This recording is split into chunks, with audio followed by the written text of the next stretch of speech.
Hey everybody, today I'm going to show you how to make a fresh Argentinian chimichurri sauce. This fresh herb-rich sauce originated in the countryside at the base of the Andes. There are two forms of this herb-rich steak sauce. There is a red and a green chimichurri recipe. Today y'all will be concentrating on that wonderfully pure herb-loaded green sauce. Hey everybody, this is Johnny Mac, and today on the Sauce and Gravy channel we're going to do a wonderful herb-rich steak sauce, a fresh Argentinian chimichurri sauce. Okay, so grab some flat leaf parsley, make sure that you wash it. You want to keep that band on the parsley. Take your knife and start shaving off all of the leaves. We really only want the leaves for this recipe, so we really don't want any of the stems. That's why it's good to keep them all in a bundle. You can use those stems for any sort of other sauce on a different occasion. Now go ahead and start picking through the pile. We're going to go ahead and get all of the big chunks of stems out. Like I said, we really don't want any stems in the sauce. We really want mainly just leaves. So go ahead and just weed on through it, get rid of those stems. Now this green chimichurri sauce, it really is truly a brilliant sauce for all dishes and occasions. It couples well with all grilled meats such as steak, pork, chicken, and fish. This herb-rich, fresh Argentinian recipe is a delight over pasta or even rice.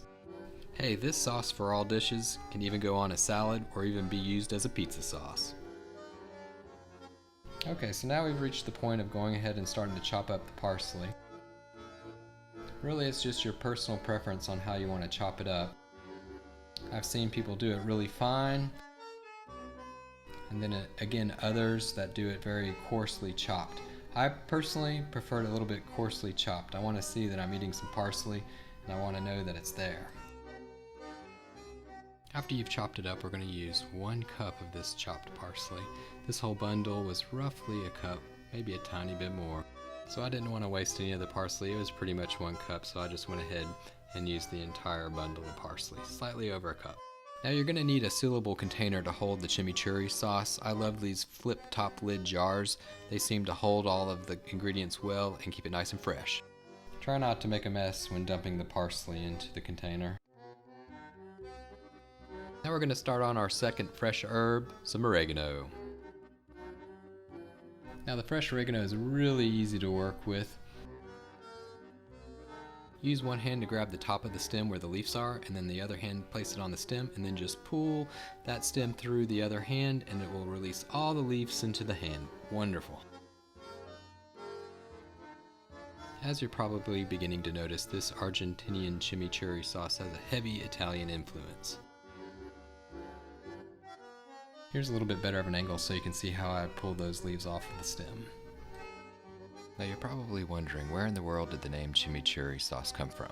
Now there are those that believe that it came from a word from Basque Country in Spain, chimichurri, which is more or less means a mixture of a lot of different things. There are a few other interpretations on where the name came from. We'll hit on those just in a little bit.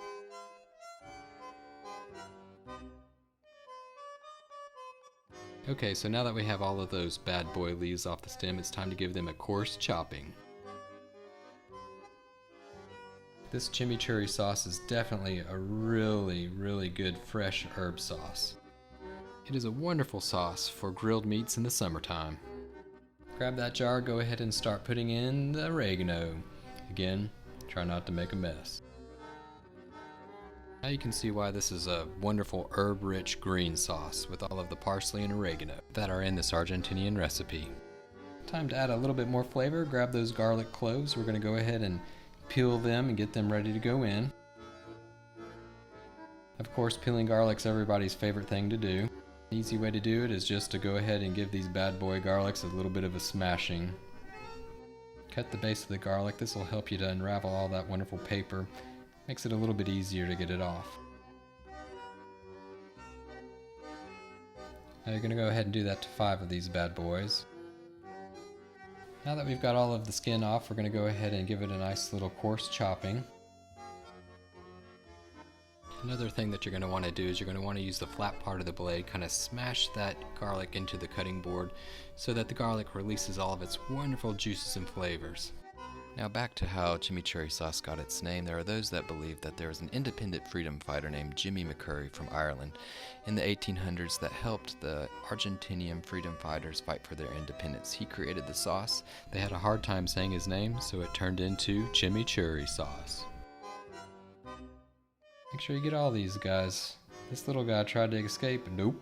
Get on in there. Okay, all my wonderful friends, the hard part's over. You can go ahead and take a rest, get a little bit of water, do a few stretches, have some Gatorade. Now it's time to kick it up a notch by grabbing those red pepper flakes. You could really make this as spicy as you like. I'm going to put 1/4 teaspoon in. You could put more if you like it a little bit more spicy with a little bit more of a kick. Grab a little bit of our friend's salt. We're going to throw in 1/2 teaspoon, throw it on in. And of course, where there's one, there's two. Grab salt's friend, pepper, a little bit of black pepper, throw that bad boy in as well. Now it's time to throw in a little bit of olive oil.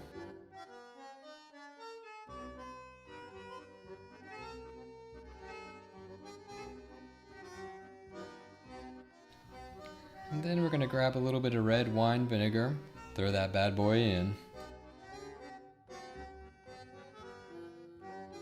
And then another idea of where the name chimichurri sauce came from is that it came from the gauchos that roamed the countrysides of Argentina. They used the herbs, the fresh herbs, in order to flavor their meat that they cooked over open fires. Now you're going to go ahead and give this a stir. You're going to want to have this sit for a good period of time, preferably 3 nights or more, however 1 night minimum. You're going to want all those wonderful flavors to marry and come out. Wow, this sauce is so fantastic. It just has such a fresh aromatic smell. Those herbs, those rich herbs are just wonderful. Now again, this sauce is a sauce for all dishes and occasions, truly. It goes on just about anything.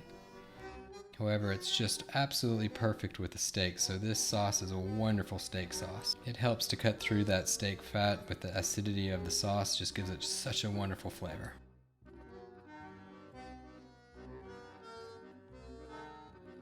So for this fresh Argentinian chimichurri green sauce, I decided to make a wonderful ribeye steak, grilled it out on the grill to perfection.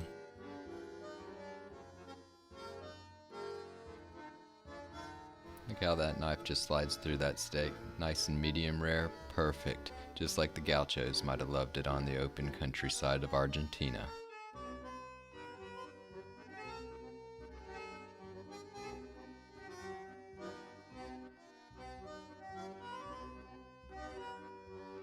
So check it out, y'all. That's a fresh Argentinian chimichurri sauce. Thanks for watching. You can check the description below for a list of the ingredients for the recipe. Please leave your comments below. I'd love to hear what you have to say. I'd love to thank all my family of subscribers for watching. And if you haven't had a chance to subscribe, please help support the channel by subscribing. And you know what? I'll see you all next time.